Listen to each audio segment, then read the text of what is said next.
This morning I would like to begin by extending two invitations to all of you. First of all, I would like to invite you to lunch 2 weeks from today, our Light Shine 4 celebration luncheon at noon on November the 20th. And I'm sincere in saying that. We would like to invite every one of you. Our meal will be at noon. We're hoping to have 400 in Sunday school that morning.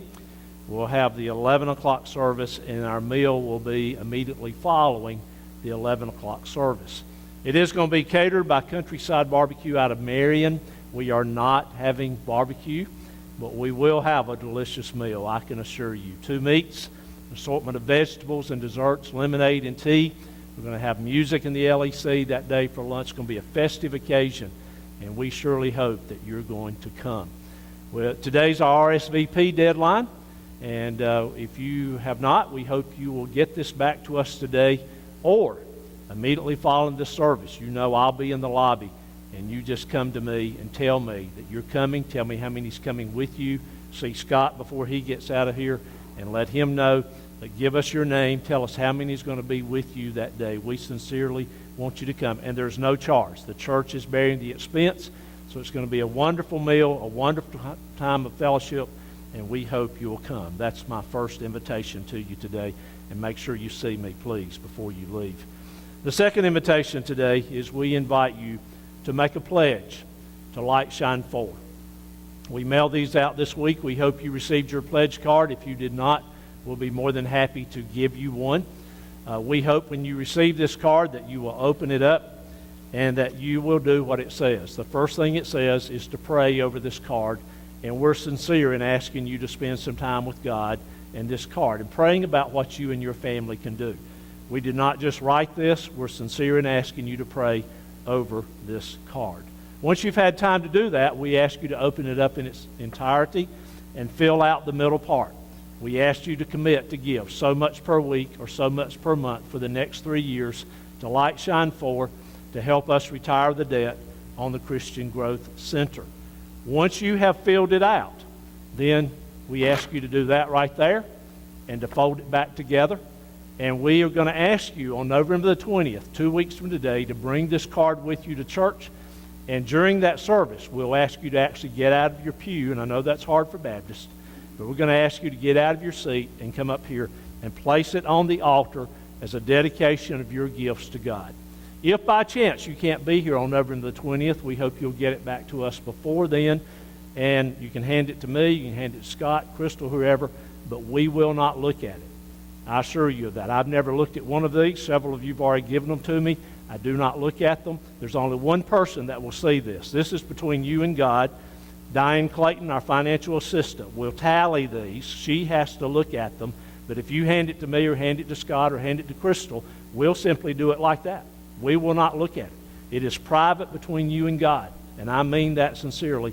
We'll give them to Diane. She'll total them, and we will announce the total number committed or pledged at our luncheon. So those are my 2 invitations to you this morning.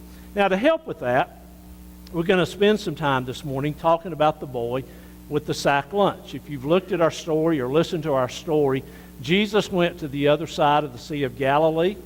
A great crowd followed him. He went with his disciples up on the mountain, apparently to pray with them and to teach them. It was near the time of the Jewish Passover. And then Jesus looked out and saw this huge crowd of people. And he turned to Philip and he said, "Philip, where are we going to get food for all these people? How are we going to feed all these people?" Now, the reason he turned to Philip was because Philip was a local boy. Philip was from this area. He was from this vicinity.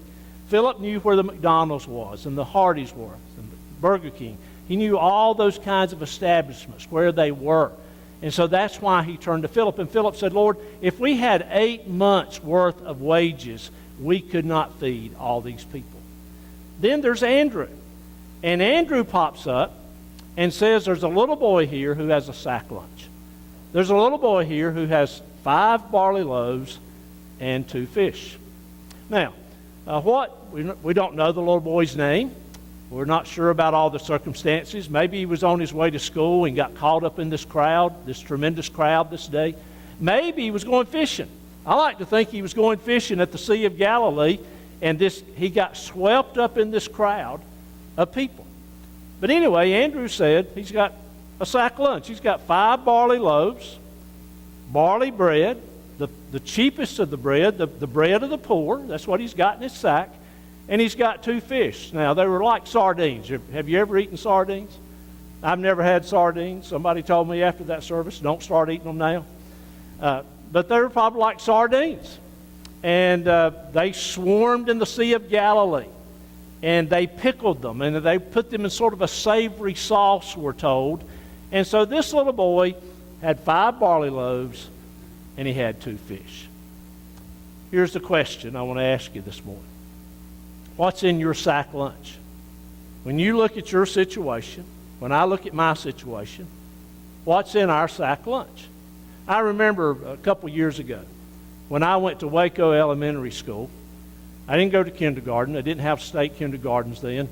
I went there for 8 years, and I loved. My mom and daddy gave me lunch money. I don't know how much it was then, 15 cents, maybe 35 cents. I don't know. They gave me lunch. I loved Miss Murray's lunchroom. And I loved Miss Murray's chicken pie. And I loved her bread, her homemade bread. And I walked right past the gym. I can see it to this day. Went into the lunchroom, got my tray, got in line, got my food, got my milk out of the box. And on a good day, we had fudge popsicles. I mean fudge. Remember them fudge popsicles we used to eat in the lunchroom? And then the first graders sat at the nearest tables, and then the second graders. And if the 8th graders sat down there at the end, and if you were in the 8th grade, you were somebody special. My girls came along, and by the time they got in middle school and high school, we packed lunches. We got tired of packing lunches, didn't we, Rhonda? We packed a lot of lunches. They took their lunch to school every day. They took a sack lunch every day. And I'll pick on Amber a little bit this morning, our middle girl. Amber didn't always eat all of her lunch, but she also didn't clean out her book bag. And sometimes we had to make her clean out her book bag. And I used to tell Amber, I said, that's a science experiment in there. There's stuff growing in there. You get in there and clean out your book bag right now. Well, what's in your sack lunch? Here's the point. What can you give to Light Shine Forward? Some of you might say, well, I don't have much. Not much I can do, preacher. Could you give $1? If you give $1 a week for the next 3 years, you'll give $156. Could you give $2? Most of us spend more than that on a Coke and a pack of crackers when we go up here to the store. Could you give $2? If you do that every week for the next 3 years, you'll give $312. Could you give $20? That sounds like an auctioneer, don't it? Could you give $20 a week for the next 3 years? You realize if you gave $20 a week to Light Shine Forward, in 3 years you give $3,120. Some of you out there could give $50 a week. Some of you could give $100 a week. You realize if you give $100 a week, in 3 years you'll give $15,600 to Light Shine Forward. Our point is simply this. What can you do? What can I do? And when we give all that to God, then we'll see what happens. It's amazing what can happen. Sometimes people have said to me, and I mentioned this last Sunday, Florence Church was built by rich people. Let me tell you something. Florence Church was built by people doing their part. Let me say that again. These buildings have been built by people doing their part. I want to ask you this morning, what's in your sack lunch? What's your part? What can you do? Then notice this. The sack lunch became a picnic lunch. Listen to this. Jesus said, have the people sit down. There was plenty of grass in that place, and just like a bunch of men, and the men sat down, right?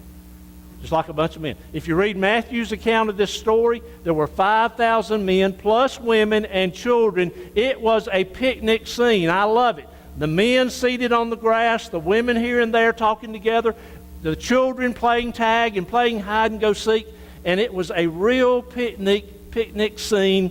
And then Jesus took the loaves. Remember, 5 loaves and 2 fish.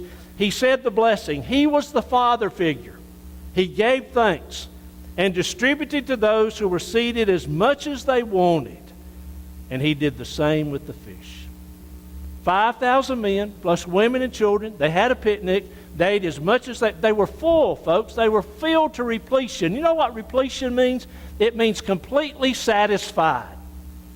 They started with the sack lunch, gave it to Jesus, and it became a picnic lunch.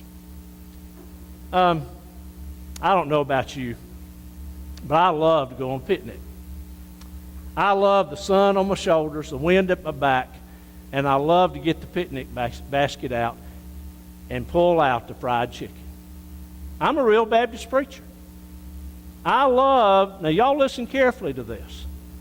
I love fried chicken. And I like potato salad with it. And I like pimento cheese sandwiches. And I like potato chips. And I like lemonade. Can you handle that? Did you listen? And then I like to eat. And then lay back and look at the clouds and look at the sky and take a nap. And that's a good day. Right? I love a picnic. A few years ago, and some of you will recognize this name, Bob and Ruth Decker invited Rhonda and I to go on a little trip with them. They were looking at a retirement community. They wanted us to go see it with them. And Bob was my Scot when I was a youth. He was my minister of music. And I love Bob Decker. He's in heaven today. His wife is in her 90s, Ruth. We grew up with their kids and just loved the Deckers. Well, on this trip, we stopped at a roadside table for a picnic. And Ruth spread out the tablecloth. Then she got out the picnic basket. And she spread all this food out. And then here's what she said. I'll remember it as long as I live. She said, now y'all graze. Do some grazing. Now let me ask you something. Who or what grazes? Cows. She instructed us to graze, and I did. And she said, once you've grazed, and you graze some more, and I did. And I loved it. I love a good picnic. Let me tell you something, folks. You do your part. And you do your part. And you do your part. And you do your part. And you in the balcony do your part. And every one of us does our part for Light Shine Forward. We'll move from a sack lunch to a picnic. We'll retire the dead on that building. We'll care for every one of these precious children. And we'll send a mission team out every week if you want to, because we'll have plenty of money and we can't spend it all. But it means you doing your part. Me doing my part. You see? And we move from a sack lunch to a picnic lunch. But that's not all. Also in this story, we have a covered dish lunch. You don't believe me? Verse 12, when they had all had enough to eat, he said to the disciples, gather the pieces that are left over, let nothing be wasted. And so they gathered them and filled 12 baskets with the pieces of the 5 barley loaves left over by those who had eaten. Wow. A sack lunch, 5 loaves and 2 fish. In the hands of Jesus became a picnic lunch, 5,000 men plus women and children fed. And then it was a covered dish lunch. Why do you say that? Because they had 12 baskets of leftovers. Now hear me carefully. I am an expert on covered dish lunches. I've been to them since I was this big. At the Elizabeth Baptist Church in Shelby, we had a picnic area behind that church. I used to love to go to those covered dish lunches spread out on that picnic table. All my life. I've spent my entire life in a local Baptist church. I stand up here before you today. I won't tell you this many times, but I am an expert on covered dish lunches.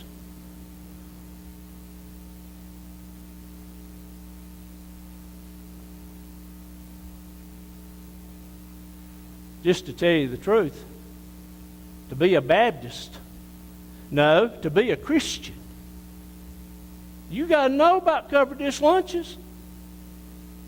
That's just about as important as being born again. No, I'm teasing.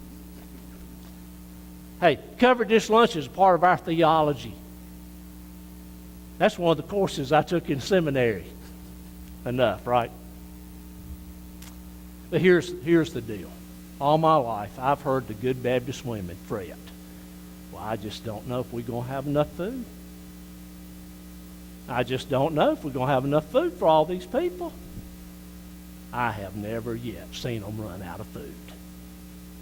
Most of the covered dish lunches I've been to, we could feed 3 or 4 times as many people as showed up. And I've heard the good Baptist women stand back afterwards and say, well, we could have fed an army. And that's exactly right. And that's what happens in this story. Give what you can give. Do your part. We got a sack lunch. Put it in Jesus' hands, and it becomes a picnic lunch. And put it in His hands, and before you know it, you got a full-blown covered dish meal. We'll retire the debt on that building. We will care for our children and our teenagers. We'll be amazed, absolutely amazed at what our God will do. You see, it turned into a covered dish lunch. Let me close with a story that I've told and many people have told. I don't know where it comes from, but a wonderful, wonderful story about the lady who unfortunately was very sick, had only a short time to live apparently, and she called her pastor and said she wanted to talk to him. So he went over, and she was getting her house in order. She talked about the songs she wanted used in her funeral. She talked about the scriptures she wanted used. She even told the pastor that she had talked to her family about the clothes that she wanted to wear in her casket. The pastor prayed with her. It was a very hard time and a very emotional time. And he got up to leave, and she said, Pastor, one more thing. And he said, what's that? She said, I want to be buried with a fork in my right hand. I want to be buried with a fork in my right hand. And she went on to explain. She said her grandmother and her mother, they'd taken her to church all her life. They'd been to these covered dish meals. They'd been to church suppers and dinners. And she was taught that when they cleared the table and they said, keep your fork, that the best was yet to come. That she learned over the years. They were getting ready to bring out velvety chocolate cake, deep dish apple pie, peach cobbler, whatever, that the best was yet to come. And she said, Pastor, when people come by my casket and see that fork in my hand, I want you to tell them that for a Christian, the best is yet to be. That I'm in heaven, that I'm in glory, that I'm at the banquet table of Jesus, and that the best is yet to come. And so the weeks passed, and that day came, and they had the receiving of friends. And people came by the casket, and there was this woman with a fork in her right hand. And the pastor was able to tell them that this woman had a view, had an understanding of heaven, of glory. Let me tell you something. And all of you, most of you here know this. If you're a born-again Christian, you know that the best is yet to be. But also as a church, as we do our part,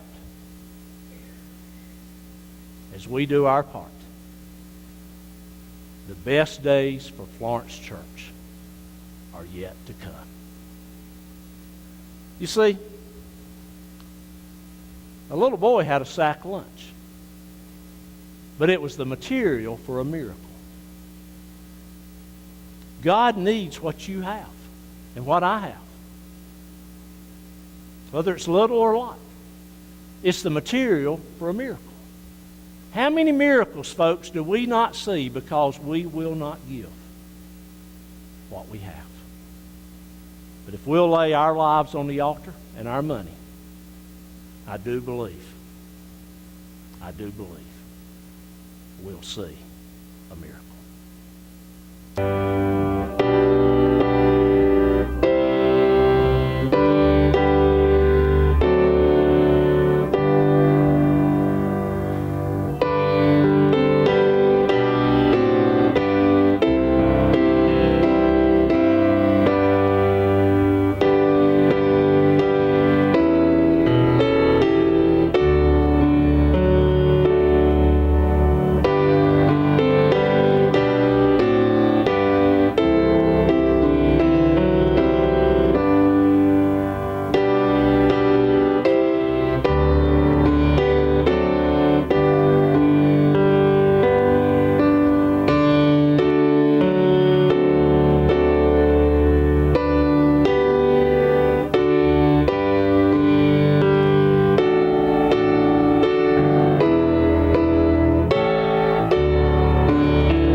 again, we want to invite you to lunch 2 weeks from today. Perhaps you've already RSVP'd. Perhaps you're planning to do that today. But I'll be glad to take your name and number. I'm sure Scott will. If you'll just see us before you leave this morning, we'd appreciate that. Pastor Ron Reap, will you lead our benediction today? Will you lead our closing prayer? Let's pray together.